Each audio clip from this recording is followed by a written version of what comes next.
This is our second shiur on the subject of high holiday tefillot. Last time we did selichot. We're going to address your question about shofar soon. So we're going to incorporate it into what we do. As you could see, the sheet that I gave you, it says on the top, tekiyat shofar. This is the piyut. This is the poem that we read on Rosh Hashana before blowing the shofar. It's called Et Shaare Ratson. Very famous. Tefillah, usually we open the Aron Kodesh when we read it, because it heightens it sets the mood, it sets the tone for the blowing of the shofar. And does anybody happen to know, just off the top of your head, I know you guys are tired, we're all end of the day, but does anybody happen to know what Et Shaare Ratson is about? It's one of the most famous poems in the Sephardic liturgy. Even some Ashkenazim study it and are very appreciative of it. It is, for lack of a better word, a dramatization of Aqedat Yitzchak, of the binding of Yitzchak. It was, it's written in order to, basically what it does is it describes, because if you read the Torah, if you read the Aqedah as it appears in the Torah, it's a very short story. Abraham is told, take your son, the one that you love, Yitzchak, and I want you to offer him up. I want you to offer him as a burnt offering on one of the mountains that I'm going to show you. And Abraham, who is used to taking instructions, and he doesn't argue with Hashem whenever he's given a mitzvah, just like when he's told to leave his birthplace and leave everything behind, he goes without questioning. So here he goes without questioning. And on the third day, of course, he comes to the mountain. He tells his attendants, stay here. I'm going to go pray with my son and come back. And they go up to the mountain. What's he really going to do? Well, as far as he knows at that moment, he's going to kill his son. They're not going to both be coming back, but that's what he says. Why do you think he says that? If he told them, I'm just going to kill my son, I'll be right back. Right. They're not going to let him do it. So he says, we're going to be back in a minute. We're going to pray. We'll be back. So he goes up to the mountain, and of course he ties him up. That's why it's called Aqedat Yitzchak, because he binds him. And at the moment that he's lifting up the knife, which is called the ma'achelet, because it comes from the word le'echol, because it consumes. The knife is going to consume the person, so to speak. That at that moment that he's lifting the knife, we know the angel comes and says, don't do it, don't strike your son, don't touch him, because now Hashem sees that you are worthy of the promise of the future, and you don't need to go through with this. In fact, really in the Siddur, in any Siddur, including the Siddur of Rosh Hashanah, the whole story of the Aqedah appears, and the story of the Aqedah is actually the Torah reading for the second day of Rosh Hashanah. So, on the second day of Rosh Hashanah, we actually read the story in its original form. So, Abraham, when he goes to kill his son, the angel stops him. And then, does anybody know what Abraham does immediately after the angel stops him? He does something unusual. Do you know what he does after the angel stops him? What would you do? Imagine it's you. God told you, I want you to kill your son. I know you maybe don't have a son, but that's okay. Imagine you're a student, and it's a student you like. Okay, so you just have to go kill him, and you go to the mountain. You've been preparing. You've been thinking about it for 3 days. You've been traveling to get to the spot, so you've had plenty of time to realize the implications of what you're doing. Right. The 3 days that it took Abraham to go were to show that he didn't do a rash action. He knew what he was doing. He had time to think about it. When you do something in a moment, all of a sudden you take an extreme action, you do something, and then you regret it afterwards. But if you have 3 days building up to it, by the time you get to the destination, you know what you're doing, right? You've thought through. So you've had time to think about this for 3 days, but you feel in your heart, listen, Hashem has told me to do this, I have no choice. I serve God, whatever He says. All life belongs to Hashem. I'm returning this child to its maker, and I have nothing. I can't argue with Hashem. And then at that last moment, you lift up your knife in order to kill the child, and God says, no, stop. It was just a test. Don't do it. So what are you thinking at that moment? Oh, thank God. I didn't want to have to do that. Wow, Baruch Hashem. Good. What does Abraham do? He doesn't kill him. He looks for something else to sacrifice, and what does he actually sacrifice? A ram. That's what, like the shofar horn. It's a ram's horn, right? So there is a lot of allusion to the story of the Aqeda in Rosh Hashanah, because Rosh Hashanah we use a ram's horn. A ram's horn is reminiscent of Akedat Yitzchak, of the binding of Yitzchak, and remembering the zechut. We ask Hashem in the Tefillah of Rosh Hashanah, remember the zechut of Avraham and Yitzchak for his children. Right? That's actually in the Musaf service when we do Zichronot. The Musaf and Rosh Hashanah, which maybe we'll talk about in more detail next time if we don't get to it today. It's a unique Musaf. It has actually 9 different barachot and 3 parts in the middle. But what we ask at the end is Va'akedat Yitzchak hayom lezarot tiskor, that the binding of Yitzchak, remember for his children today. So we see that Akedat Yitzchak, it's not, we don't think of it as a set. When you think of Rosh Hashanah, is the first thing you think about Akedat Yitzchak? No, of course not. You think about what? Dip, apple, and honey, or all the other good stuff that we eat. On Rosh Hashanah, all those foods that we eat, all the different foods that are eaten, the simanim. You think about the Tefillot. You think about hoping for a good new year. You think about praying, teshuvah, all these things. You don't think about Akedat Yitzchak, really. That's not the first thing that comes to mind. And yet, in the Tefillot of Rosh Hashanah and in the Shofar itself is a lot of symbolism related to Akedat Yitzchak, which is not necessarily the first thing we think of when we think of Rosh Hashanah. And yet, in a way, that's unfortunate because a lot of the stories with the Avot, we forget about their relevance to our lives because they're so distant from us.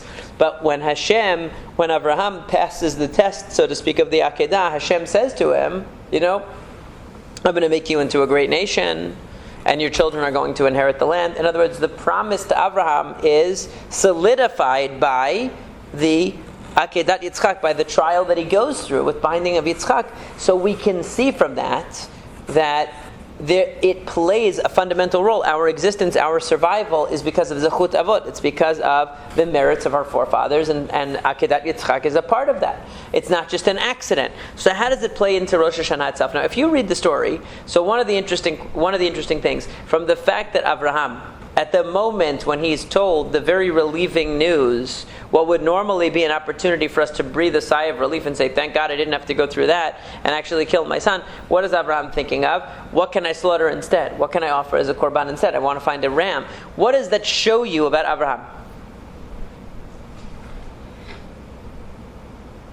What does it show you about his personality?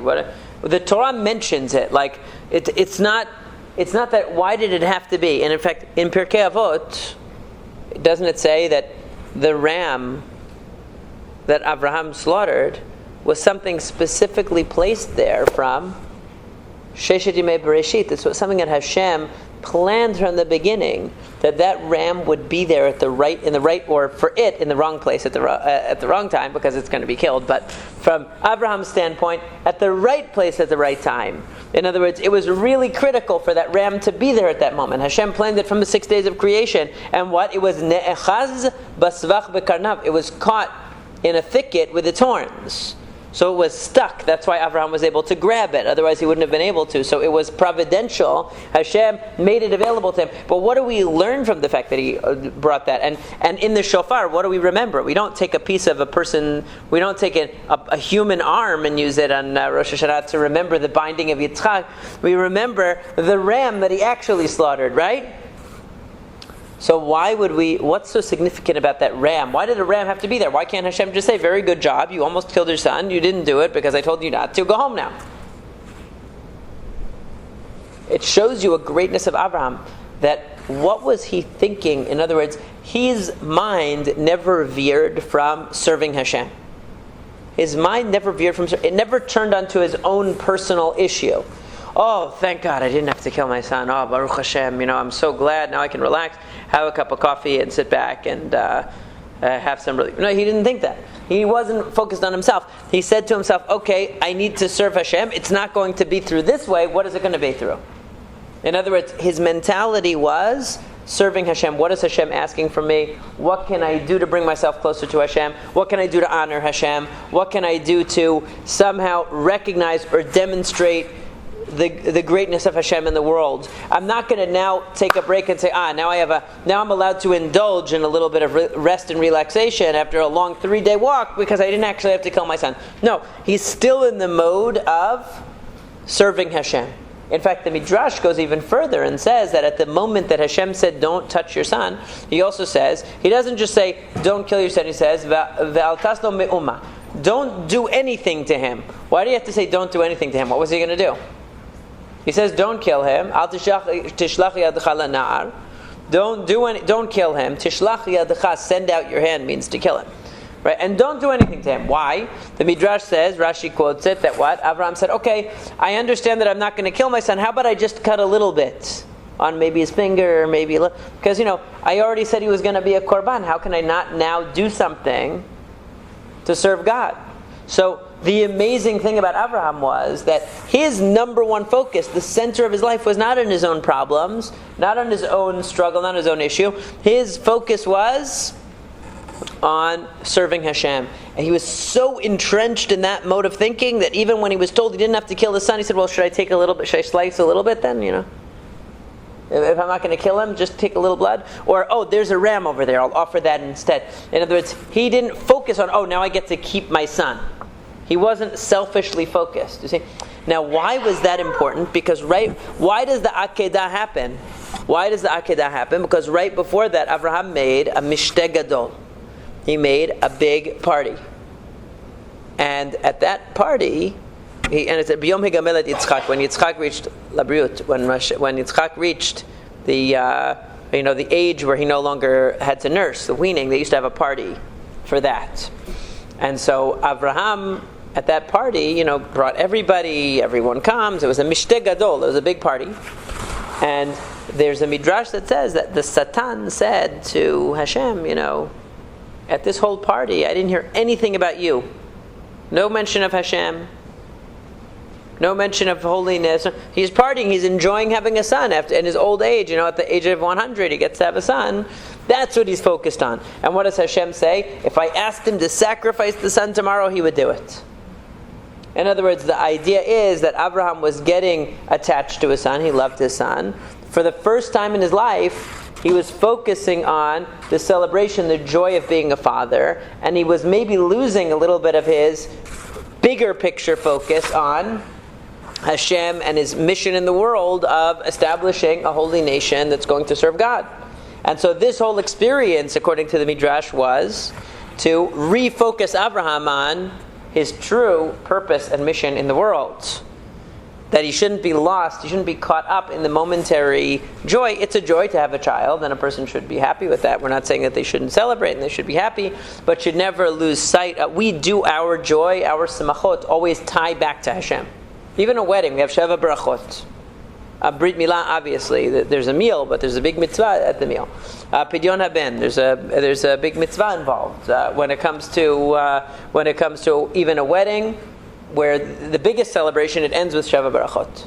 There's always a reconnecting to Hashem in every simcha, so that we don't lose sight of, even in Avelut, even in mourning, what do we have? Tefillah, Kaddish, learning and memory of the person who passed away. In other words, we don't get lost in any sort of self-referential emotional world, because when we do that, we lose sight of our real purpose.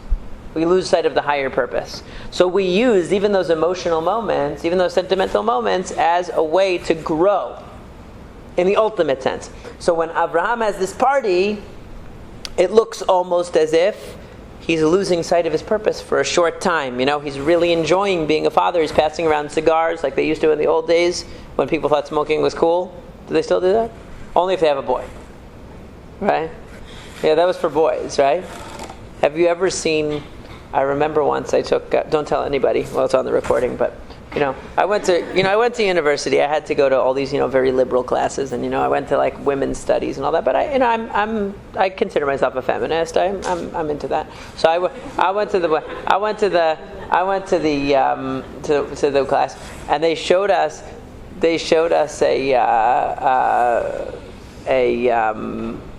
a movie that like showed these Arabs, and one room, one house, they had a boy, and everyone was, oh yeah, that's a boy. They were so happy because they're all like sitting out in the not a waiting room, they're in a house, like with the lady, the mother who's probably like 14 years old, in the next room giving birth, and then when the news comes, oh, they're partying. And then in the other one, they had a girl. It looked like a Shiva house. They're, oh, there's a girl. That's terrible. This is just showing you, That's a very diseased way of thinking. It's sick. It's sick. It's not normal. Anyway, but that's the idea that Abraham was very happy in being a father finally, and having a child with his wife. That meant a lot to them to finally succeed in that, and that success was obscuring the bigger picture. Like a person, let's say, who struggles with fertility, God forbid, many people, they struggle, and then finally they have a child. The first thought is, I get to be a parent. I've been struggling to get to this point. It's a success. Did you want to ask something? I'm sorry. I thought okay, this is a whole other story, right? A whole other question. I think we touched on it one time, maybe either here or in one of the other shiurim. I think it was here. Well, maybe when we did Sarah Imenu, maybe we talked about it. Maybe we talked about it. Yeah. So there's a midrashic view that has two claims about age that are actually interconnected. The two claims about age are that Yitzchak was like 37 at the time of the Aqeda, and that Rivka was only 3 when she married Yitzchak. Now, these are connected because we know that after the Aqeda, the announcement of Rivka's birth comes. And we know that when Yitzchak got married, he was 40. So she would have to have been, if she was just, in other words, if those two events happened right after each other, like it sounds in the Torah, right after. We also know that Yitzchak was 37 when his mother died. So, and 3 years later, married Rivka. That's for sure. That's what we know. So the question is, did the death of Sarah actually happen right after the Aqeda, like it appears in the Torah? If that's the case, then all of those things happened around the same time. The Aqeda happened, and her death happened, and the marriage to Rivka happened all around the same time. So then that makes Yitzchak 37 at the time of the Aqeda, and 40 when he gets married. We know he was. So that's only 3 years later. That means Rivka's only 3. But if we assume that sometimes the parashiyot leave a lot of space, in other words, the parasha ends at the end of the Aqeda. It doesn't say right afterwards Sarah dies. It happens to be the next event that it describes as Sarah dying. Doesn't necessarily mean that it happened right at that time. So then we can have leeway to say that he was much younger, and that they were actually closer in age, he and Rivka, than would appear from the Midrashim. So there are many Mefarshim like the Ibn Ezra, the Rambam, who don't like that idea that he was 37. They say, then what kind of test is it for Abraham? He's carrying his 37-year-old adult child. It just doesn't sound like it from the story. But that the Midrash is connecting all the events together. In any case, so what I really wanted to talk about, now that we've gone over the story and we remember the story, is this very beautiful piyut. Now, what this piyut does, and by the way, the author of the piyut, the Paitan, it actually says in Hebrew, Yehuda ben Shmuel Abbas. He had a very sad story that his son he converted out of the religion. He became a Muslim, believe it or not. So he actually had maybe somewhat of a feeling for someone who would lose their son, because he kind of lost his son. But in any case, it's one of the most powerful things. You'll see people crying when they read Et Shaare Ratson. Very, very powerful piyut, and we'll see why. Now, what it does is it humanizes the story, and I want you to ask yourself, why would this be valuable to us? Why would this be valuable to us? Yes, we have to remember the Aqeda. Clearly, what is the Aqeda about? It's about someone who got involved in their own successes, their own worldly feeling of satisfaction, and they lost sight of their true mission in life, so they had to refocus on what their true mission was. That's what the story of Abraham is about. And the ultimate example of someone who is devoted, dedicated to serving God in every way, is willing to give up the most precious thing in his life, and when he doesn't have to give it up, immediately looks for something else to give up because he's still on the track of serving God. That's the way he thinks. That's the way he is, and that's the message of it. So that's the idea. What does this piyut do for us? Let's see. Now, if you look on page 322, we're not going to read all of it necessarily, but it's beautifully written, and it rhymes too. Et Shaare Ratson hipateach. It's the time for the gates of Ratzon, the gates of favor, to open. Yom ehyeh chapay la'el shoteach. I am opening up my hands to God. Ana zechor na li biyom hocheach. Please remember for me on the day of retribution or the day of punishment, Aqeda v'hane'ekad v'hamizbeach. The Aqed is the person who binds, which is who? Abraham, right? He's the one who bound. V'hane'ekad, the one who was bound, is Yitzchak. V'hamizbeach is the altar that he built. In other words, we're asking Hashem to remember for us. And remember, we're going to blow the shofar. The shofar is made with a ram's horn, or it is a ram's horn, I should say. And as a ram's horn, therefore, it is going to remind us of this act of Avraham Avinu and the great dedication that he had. So it says, Be'acharit nusa. I just want to read some of the paragraphs here. It's beautiful poetry, actually. The Hebrew is fantastic. Be'acharit nusa b'sof ha'asara. In the end, he was tested at the end of the 10. But what is it at the end of the 10? It means at the end of the 10 tests of Abraham, because we know there were 10 tests that Abraham had. We read about it in Pirkei Avot. You guys love Pirkei Avot. Haben asher nolad lecha misara. The child that was born to you from Sarah. Im nafshecha bo ad me'od nikshara. Despite the fact that your soul is very bound to him. Kum ha'alei oli la'olav hara. I want you to offer him as a pure sacrifice. Okay, very nice request. Al har asher kavod lecha zoreach. On this mountain where honor will be shining for you, meaning that I'm going to identify with a divine presence what the right location is going to be. Now look at this. Amar le Sarah. Did you ever wonder what Avraham Avinu said to Sarah when he went on this trip? Did you ever wonder? I mean, these are people, right? How often does a 100-year-old man just decide, I'm going with our son, disappearing for a few days. We're going for manly bonding. Where are they going? Huh? Did you ever wonder what he's going to say? What he's going to say to her? So this piyut, that's why I love this piyut, because it speaks to the humanity of what's really going on, right? Now let's think about what that does to us as we go through it. Amar le Sarah ki chamudech Yitzchak. Chamudech means chamuda, or chamud. It's cute. Your beloved one Yitzchak. Gadal velo lamad avodat shachak. He has grown and he hasn't learned how to serve Hashem. I'm going to go take him. Most fathers, they take their son on a hunting trip, fishing trip, something manly. I'm going to take him on an avodat Hashem trip. I'm going to teach him how to serve God. Elech ve'orei shelo elchak. I'm going to teach him that there's a God, and so on. Amra lecha adon. I like how in the piyut she calls her husband master. Very nice. Don't tell your husbands this about, make sure that they don't pay attention to that. Lecha adon aval tirchak. You can go, but don't go too far. Anna, he answered, Yehi libech be'el boteach. Don't worry, trust in God, everything will be okay. So what does that mean? What is Sarah thinking? She doesn't suspect that he's going to kill the son, right? But she probably figured what? He's an old man. He's taking my son. It could be dangerous. Don't go too far. Don't be gone for too long. Make sure to come back soon. And he says, don't worry. Trust in God. Everything will be okay. We're going on a father-son road trip. A few days. So he gets up in the morning. Okay. And we'll skip the next two. Okay, that's where he speaks to the people. He says, we're going to go to the mountain. Okay. If you see where it says, Halechu shnehem lasot b'mlacha, the two went to do the action, meaning they went to do this Aqeda. Vayana Yitzchak le'aviv kacha, and Yitzchak spoke to his father thus, Avi re'eh esh va'atzeh maracha.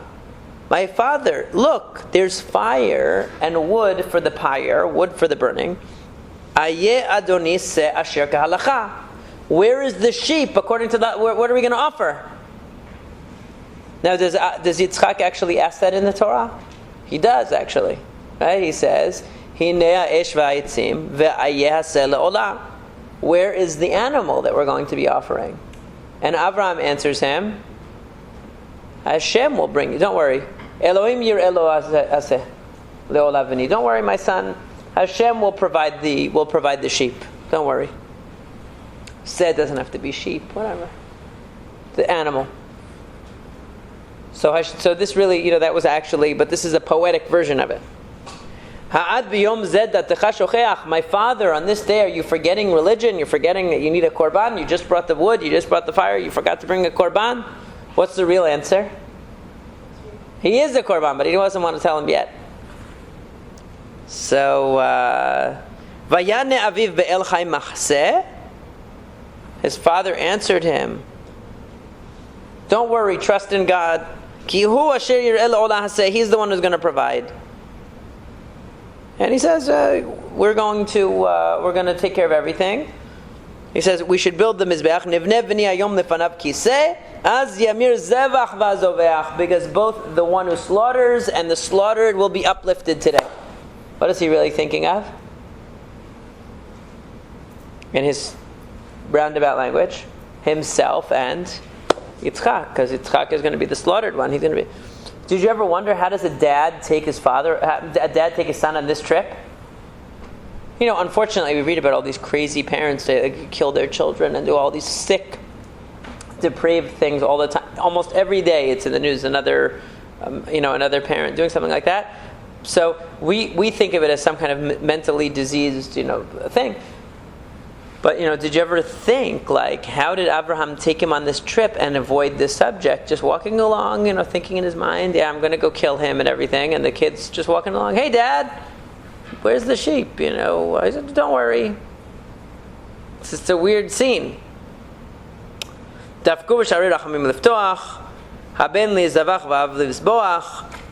okay, that's another thing. But let's go to the next page. Now, it says that they make they set up the wood, vayakod Yitzchak ke'okdo ayil, and he bound Yitzchak like he would bind an animal. And the light of day seemed like night to them. And tears were running down his face. Ayin b'mar bocha v'lev sameach. What? That means Abraham's face. So he's on one hand, he says, Ayin b'mar bocha, his eye is crying, but his heart is happy. Why is his heart happy if his eye is crying? What does it mean? What is it? Why would he be crying? Is he sad or happy? Is he crying or happy? Well, it says b'mar bocha is bitter. Right, so it means that emotionally there's a loss. He doesn't want to lose his son. But in his heart, he realizes he's serving God. This is what God is asking of me. And I'm making the greatest sacrifice. And it's the ultimate demonstration of my devotion to Hashem, that I'll take the most precious thing. What does Hashem call him? Bincha yechidecha asher ahavta.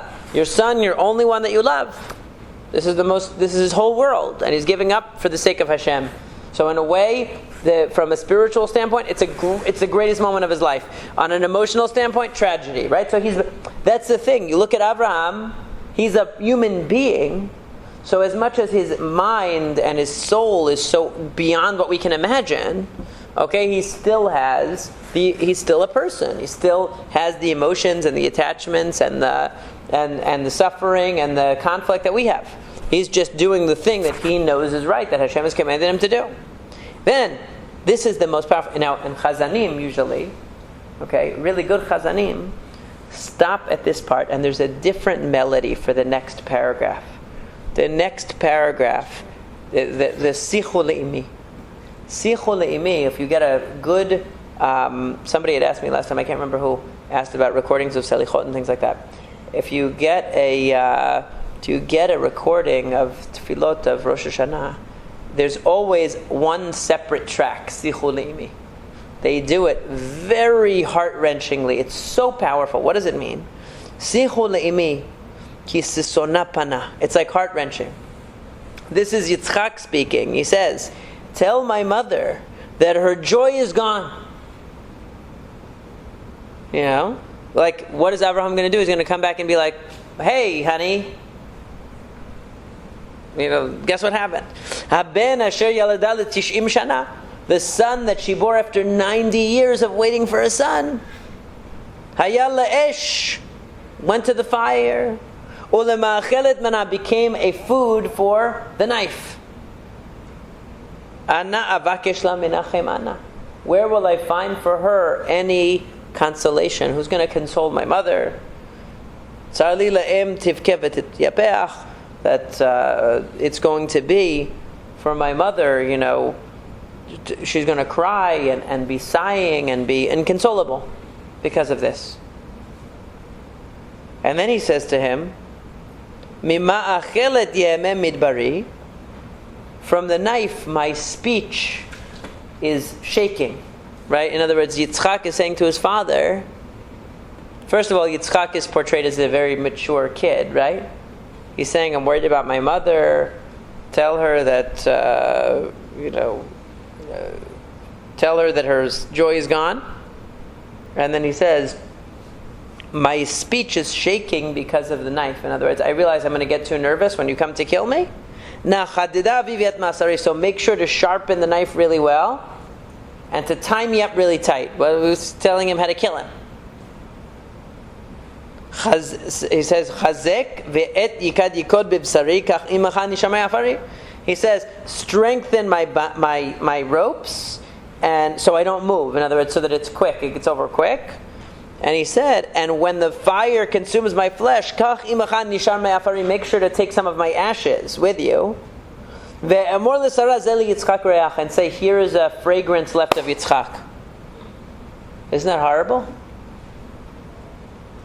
He's basically saying, you're cremating me because you're going to burn me, so take something left from my mother as to remember.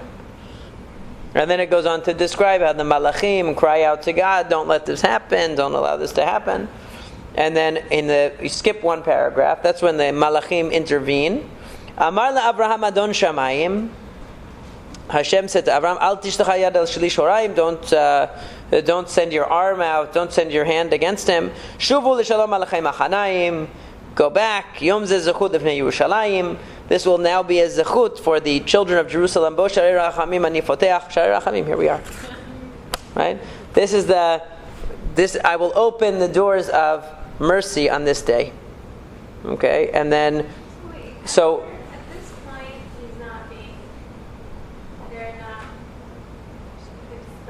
Right. So why does he continue it okay? Oh, okay. So we'll come back to that. Good question. So now, so once it's over, so the last statement though is that your covenant and your promise, remember for the downtrodden, people. And hear the blowing of the shofar. And then say that our salvation is going to be here. The Mashiach is going to come. Okay?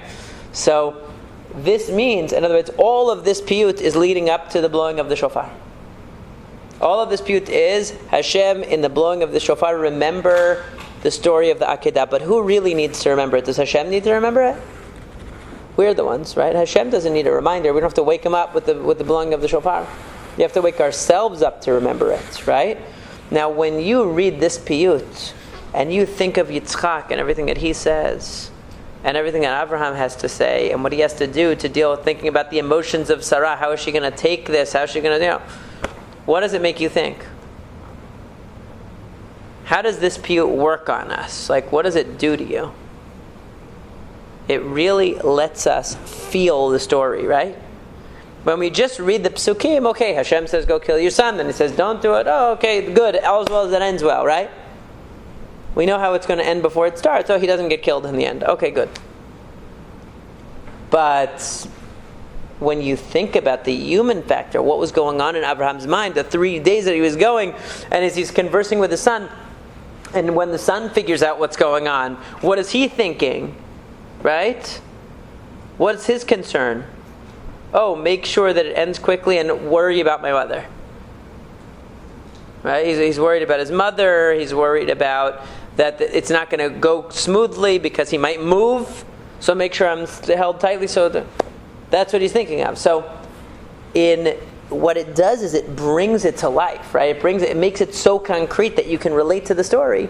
And that's really what Zechut Avod is supposed to be. When we think about Zechut Avod, when we think about the merits of our forefathers, what is the merit? Why does something Abraham did, Yitzchak did, Yaakov did, how does it help me? It only helps me if I identify with them, if I say I aspire to be like them. Because who your role model is says a lot about who you are.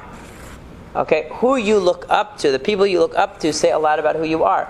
If you put a basketball player, you guys wouldn't be putting a basketball player on in any, but whoever it is, a sports figure, a celebrity, whoever you might put on a pedestal. If you put somebody on a pedestal who doesn't represent good values, that says something about what you aspire to. You aspire to be like that person.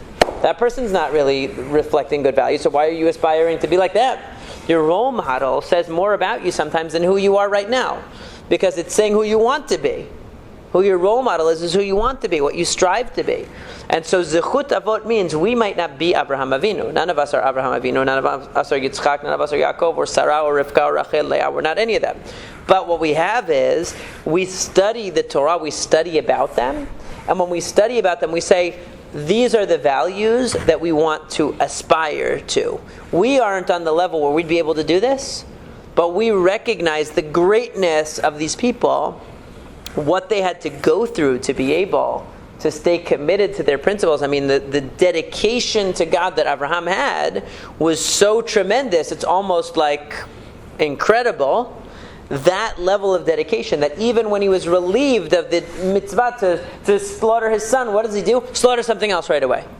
His mind was so totally zeroed in on serving Hashem. We can't be like that in our everyday lives. None of us are going to be, are necessarily, I don't want to judge anybody, but none of us are necessarily like that right now.